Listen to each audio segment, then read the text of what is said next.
سلام، تا انتهای این ویدیو با من همراه باشید. میخوام کارکرد کامل این دستگاه درجه 1 LG رو بهتون آموزش بدم. معمولا درباره ماکروویو ها این صحبت میشه که به درد گرم کردن فقط میخوره، ولی درباره ماکروویو مدل 8265 LG یه توضیحات کاملی میخوام بهتون بدم که ببینید دستگاه چقدر کاربرد داره و چقدر کامله. با روشن شدن دستگاه و با زدن یک باره دکمه استارت بر دستگاه به صورت پیش‌فرض رو 30 ثانیه گرم کردن شروع به کار میکنه. با زدن دکمه استاپ برنامه ایست میکنه و با زدن دوباره دکمه استاپ برنامه کاملا ریست میشه. قسمت بالایی 4 تا برنامه اصلی داریم که توضیحات کاملش روی بروشور فلزی که این قسمت زده شده هستش. میخوام کامل اینا رو بهتون توضیح بدم و نحوه کار کرده با دستگاه رو بهتون آموزش بدم. برنامه اول برنامه کوک مود هستش. وقتی برنامه کوک مود رو انتخاب میکنید دستگاه به صورت پیش‌فرض رو حالت گرم کردن میده و شما میتونید اشعه ورودی رو خودتون تنظیم کنید و با زدن دکمه استارت و دادن تایم به اون حالت گرم کردن رو میتونید شروع کنید. برنامه اولی که بهتون آموزش دادم حالت ماکرو بود. بعد از اون گریل رو الان میخوام بهتون آموزش بدم و سپس برنامه پخت ترکیبی. با زدن دوبار زدن دکمه کوک مود شما به حالت گریل میرید و با زدن دکمه استارت و دادن تایم به اون حالت گریل شروع میشه. همونطور که میبینید المنت بالایی دستگاه برای این کار روشن شده. وقتی 3 بار دکمه کوک مود رو میزنید حالت پخت ترکیبی شروع میشه. همونطور که میبینید المنت و فن هر دو همزمان شروع به کار میکنن و با زدن دکمه استارت شما میتونید تایم به دستگاه بدید و بعد از اون حالت استارت رو بزنید. دقت کنید تو این حالت 3 تا درجه دارید، از 1 تا 3 که 1 بیشترین و 3 کمترین حالت کار پخت ترکیبیه. سعی کنید از این برنامه کمتر استفاده کنید چون با توجه به اینکه همزمان هم المنت هم فن شروع به کار کردن میکنه احتمال اینکه دستگاهتون زودتر خراب بشه بیشتره. برنامه دوم برنامه اینورتر دیفراست یا حالت یخزداییه. وقتی اون رو انتخاب میکنید خودش 4 تا حالت داره که یخزدایی گوشت، ماهی، پرندگان و نون هستش.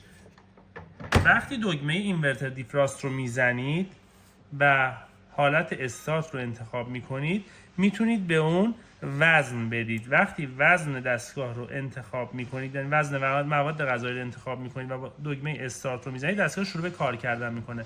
برای 2 کیلو حدود 3 دقیقه و 24 ثانیه دستگاه پیش‌فرض حالت یخزدایی داره.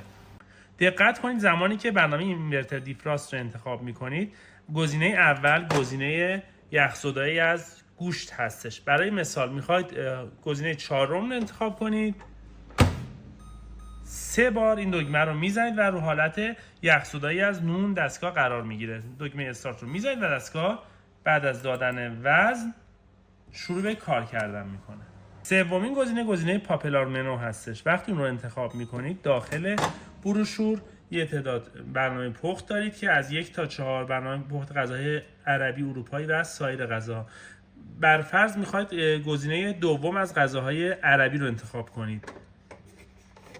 وقتی یک بار دکمه پاپولار منو رو زدید با چرخوندن ولوم شما میتونید گزینه 2 رو انتخاب کنید و با زدن برنامه استارت غذای مورد نظرتون شروع به پخت کنه. برنامه بعدی برنامه اینورتر کوک هستش.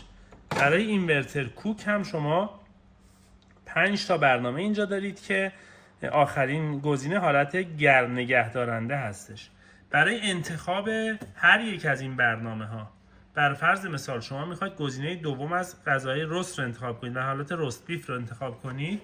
بعد از زدن برنامه اینورتر کوک و با چرخوندن ولوم میتونید راحت برنامه مورد نظر رو دوباره انتخاب کنید و با زدن برنامه استارت و دادن وزن به غذای مورد نظر و مجددا زدن برنامه استارت دستگاه به کار میفته و شروع به پخت اون غذای مورد نظر شما میکنه. این دستگاه درجه 1 LG مثل بقیه محصولات شرکت LG به برنامه تینکیو متصله. شما خیلی راحت میتونید دستگاه رو به گوشی موبایلتون وصل کنید و همه این برنامه‌ها که خدمتتون گفتم از طریق گوشی انجام بدید. قطعاتی که همراه دستگاه هستن و خیلی مهمن، اولیش یه دستگاه پلاستیک چرخ داره که این قسمت قرار میگیره. شما میتونید سینی شیشه‌ای رو روش قرار بدید که خیلی راحت‌تر بچرخه. یه قطعه فلزی هم دارید. زمانی که میخواید مواد غذاییتون به المنت بالایی نزدیکتر باشه و پخت بهتری داشته باشه، این قطعه فلزی رو به دستگاه اضافه میکنید. امیدوارم این پست آموزشی بتونه به شما کمک کنه که از مایکروویو مدل 8065 LG بهتر استفاده کنید.